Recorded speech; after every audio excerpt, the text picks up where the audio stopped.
Hi hello guys, welcome back to கல்கி official channel. நான் உங்கள் கல்கி. இன்றைக்கி நம்ம பார்க்க போகிற டாபிக் என்னென்னா, எப்படியோ ஒரு வழியாக 2024 நம்ம நல்லபடியாக செலவு பண்ணிட்டோம். இந்த வருஷத்தில் நம்ம என்ன பண்ணணும்னு பார்த்தீங்கன்னா,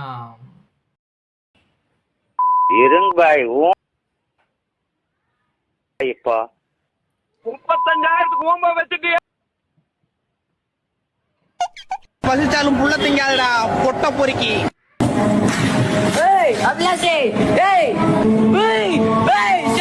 துடிக்கிற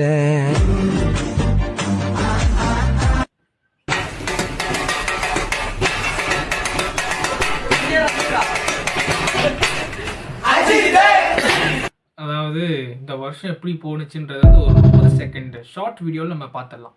இந்த வருஷம் இப்படி தான் போயிருக்கு. நம்ம இதை மட்டுமே தள்ளியே ஒரு வருஷம் போயிடுச்சு. புரிஞ்சதா? நான் அப்படி எதுவும் பண்ணலை, எனக்கு அப்படி தெரிஞ்ச மாதிரி இல்லை. வழக்கம் போல் போன மாதிரி தான் போணுச்சு. நீங்கள் தான் பண்ணியிருக்கீங்களோ இந்த வருஷத்தில்?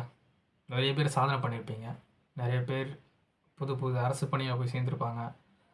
சில பேர் பிஸ்னஸ் ஸ்டார்ட் பண்ணி நல்ல லெவல் போயிட்டு இருப்பாங்க. அந்த மாதிரி விஷயத்தில் சில பேர் நல்லபடியாக போயிருப்பாங்க. ஆனால் நான் அப்படி எதுவும் பண்ணதில்லை. இல்லையே மச்சா, இல்லையே. அதே போல் இந்த வருஷத்தில் நிறைய பேர் நம்ம இழந்திருப்போம். நிறைய பேர் இந்த வருஷத்தில் நம்மளுக்கு கிடச்சிருப்பாங்க. நான் இந்த வருஷத்தில் என்ன இழந்தேன்னு பார்த்தீங்கன்னா, என்னோடய அப்பா இறந்துட்டேன். ரீசெண்டாக ஒரு 2 மந்த்துக்கு முன்னாடி இறந்துட்டார். நான் அவர் இறந்தனால இந்த வருஷம்னால மறக்கவும் முடியாது, மறக்க போகிறதும் இல்லை. 2024 ஒரு காயமாகவே தான் இருக்குது. தட்டி கொடுக்குற ஃப்ரெண்ட்லியான அப்பாவுக்காக நிறைய எங்கே இருக்கு. கார்ல போவானா, அம்பானி மாதிரி பெரிய ஆளா வேணா, மும்பையே திரும்பி பார்க்க வேணா, ஏன் இந்த இந்தியாவே உன் பேரை சொல்லி கொடி கட்டி பார்க்க வேணா. பார்க்கணும், எடுக்கிறேன், செல்போன் எடுக்கிறேன். ஆனா ஒண்ணுடா, உன்ன மாதிரி ஆளுங்க தாண்டா என்ன மாதிரி அப்பாவிங்களாம் பிரெயின் வாஷ் பண்ணி மனித வெடிகுண்டா மாத்தி விடுறீங்க. அந்த மாதிரி மோட்டிவேஷன் பண்ணுறதுக்கெல்லாம் ஒரு நல்ல நண்பன் நம்மள்கிட்ட எப்பயுமே இருந்துகிட்டே இருக்கணும். அந்த மாதிரி எப்போ பார்த்தாலும் நம்மளை உசுப்பேற்றி வர்றவனுக்கிட்ட தான் நம்ம ஜெயிக்க முடியும். அந்த மாதிரி உசுப்பேற்றுறவன் உங்கள் கேங்கில் இருந்தால் ரொம்ப சந்தோஷம். சும்மா இருக்கான், ஒரே ஒரு ஃப்ரெண்டை வச்சுக்கிட்டு நாப்படுற அவஸ்தை இது. இந்த வருஷமாவது ஏதாவது ஒன்று ஜெயிக்கணும், பண்ணணும். காரில் வாங்க முடியலனாலும் அட்லீஸ்ட் ஒரு பைக், ஒரு சைக்கிளாவது வாங்கணும். இதுதான் இந்த வருஷத்தில் ஒரு முதல் குறிக்கோளாக கூட இருக்கணும். இதுல பேராசை என்ன இருக்கு? நியாயமான ஆசை தானே. 2024 எவ்வளவு விஷயத்த மிஸ் பண்ணிட்டான். ஆனா இந்த டைம் லெஃப்ட்ல வாங்கி ரைட்ல ஊத்தி அப்படியே பகல்ல ஊத்தி பஞ்சு கொடுத்து, இது என்னது, என்ன இவ்வளவு பெரிய பிரச்சனையா வந்து ஒரே நிமிஷம். வருஷம் கடவுள் நம்மளுக்கு பிரச்சனை கொடுத்துட்டு தான் இருக்காரு. எந்த வருஷம் தான் நம்மளுக்கு பிரச்சனை கொடுக்காம இருந்திருக்காரு. அதனால நம்ம அந்த பிரச்சனையை கடந்து தான் போகணும். எவ்வளோ பெரிய பிரச்சனையாக இருந்தாலும் மனசு தாங்கி கொள்ள வேண்டிய அந்த சத்து எனக்கு வேணும். தெரியாளா உடம்பு இரும்பாக்கிக்கடா. நான் இந்த வருஷம் ஃபுல்லா ஜிம்முக்கு போனேன், எனக்கு உடம்பே ஏறலன்னு போட்டிருக்காருங்க ஐயா.